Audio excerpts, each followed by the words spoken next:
So basically, I'd like to ask you, I think it's a huge event for ICTP, and we've had a lot of people who've come to the center. How do you feel about being here today?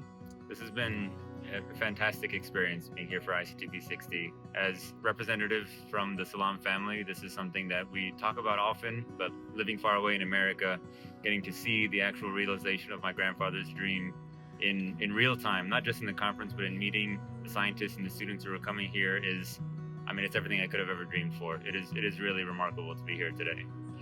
So you've been talking to the students a bit. What kind of conversations have you been able to have with them?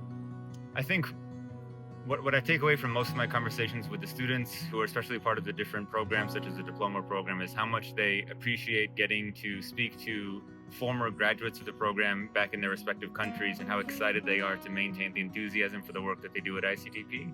And then that inspires them to continue on and either come to ICTP or find similar opportunities to connect with scientists and researchers back in their home countries. And a lot of these folks are coming from places that are ravaged by natural disasters or war recently, especially in the last 5 or 6 years.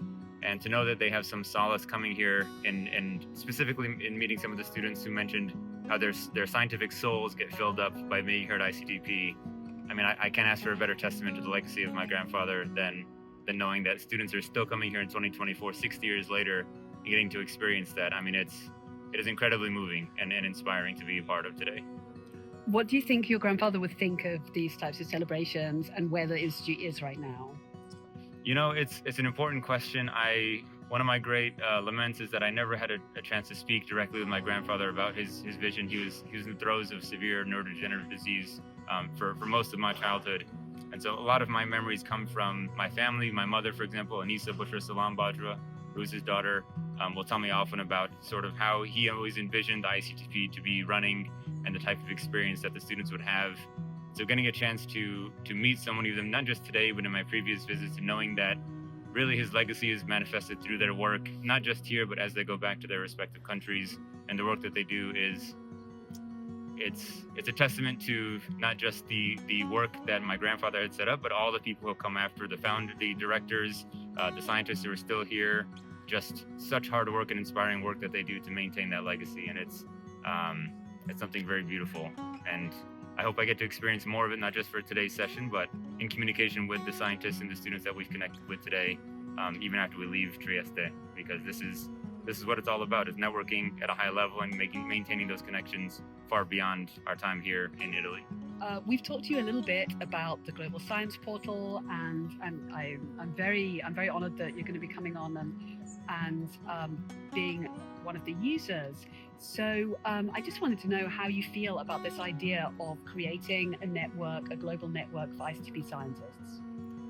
One of my first introductions to ICTP outside of my family was actually when I was at university in North Carolina. My physics professor at the time had studied at ICTP, and I'll never forget how thrilled he was, not just to know that there was a member of the Salam family in his classroom, but to see that even several years after his experience, he could still feel that energy and that excitement from having spent the time that he spent in Trieste. And I've heard that several times today from some of the people who I've met, is how even after coming back 10, 15, 20, even 40 years later, the same spirit, really the spirit of Salam that they felt when they were here, maintains every single day through the conversations and interactions that they have. So how do we capture that and then transport that in the modern world into an interface that can go across the internet and social media and connectivity from networking that can happen virtually anywhere in the world? And so ICTP has put itself at the forefront of those kind of conversations, and I'm very excited to hopefully be a part of those and help put those together in a way that will allow future generations of scientists from ICTP to reap those benefits and maintain that spirit of Salam for generations to come. Thank you very much.